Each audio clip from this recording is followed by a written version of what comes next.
เคสบายดีไม่ยังมาเห็นวิธีการพับต้นคริสต์มาสแบบง่ายๆเนาะอันนี้มันเป็นการพับเชือกออริกามิแบบของญี่ปุ่นนี่ง่ายๆเลยพับต้นคริสต์มาส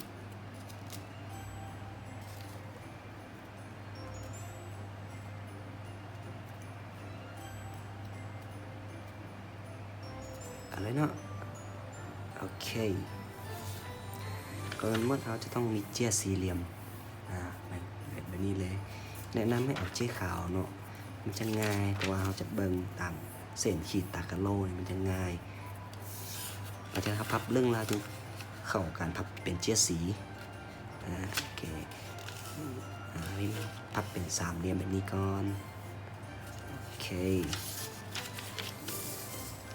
อีกด้านหนึ่ง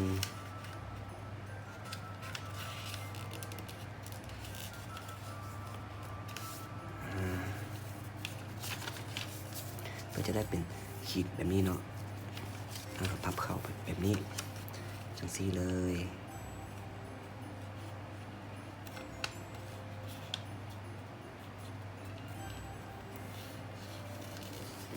พยายามให้มันเทียบเท่ากันเด้อทุกคน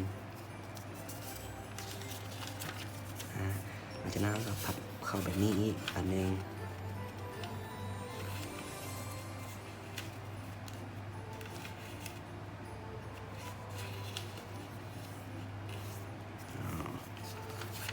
โอเคหลังจากนั้นจะได้เส้นขีดแบบนี้เนาะนี่ขีดดูสิแล้วก็พับเข้าแบบนี้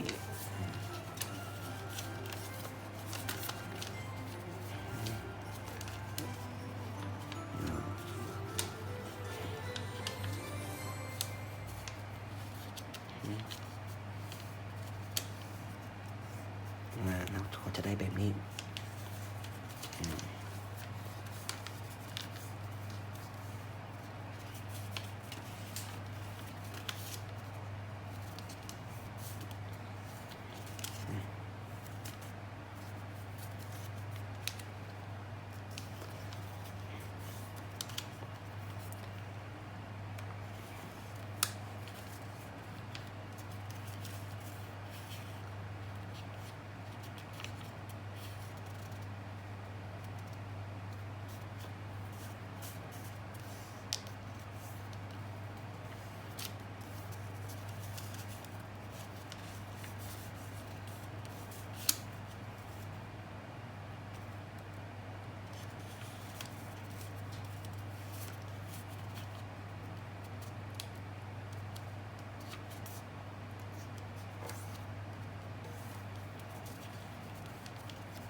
แล้วเนาะหลังจากพับเข้าจนเมิดแบบนี้ละแบบนี้เลย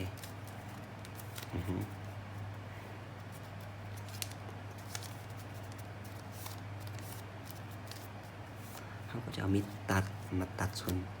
ก้นนี้ไปเนาะตัดไปเลย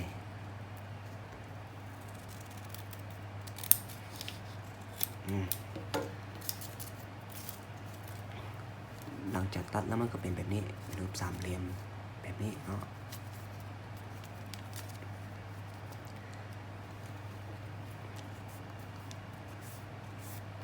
หลังจากนั้นเราเอามีดตัดมาตัดเป็นขีด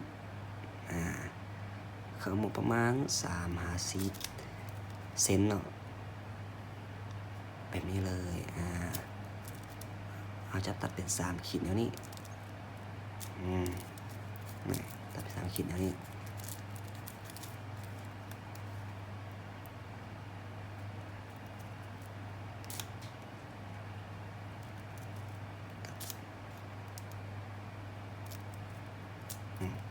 เราจะตัดทั้ง2 ขามาเลยแบบนี้แบบนี้เลย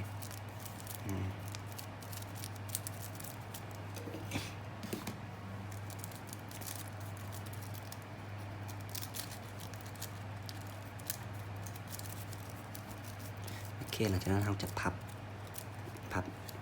อืมพับเข้าเป็นแนวนี้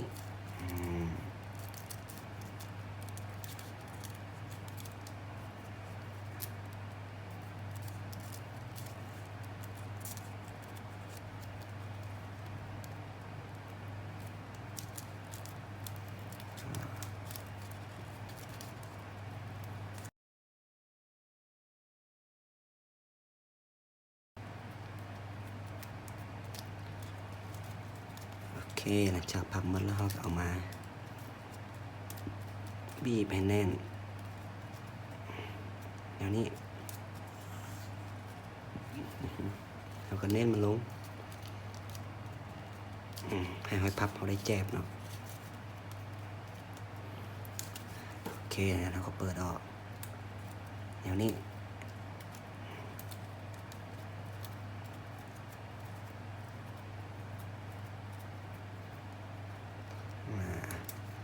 เราก็จะได้รูปทรงต้นคริสต์มาสประมาณนี้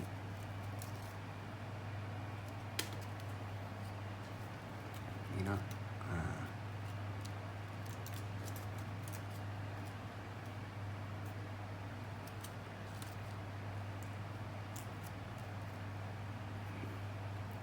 ง่ายๆเลย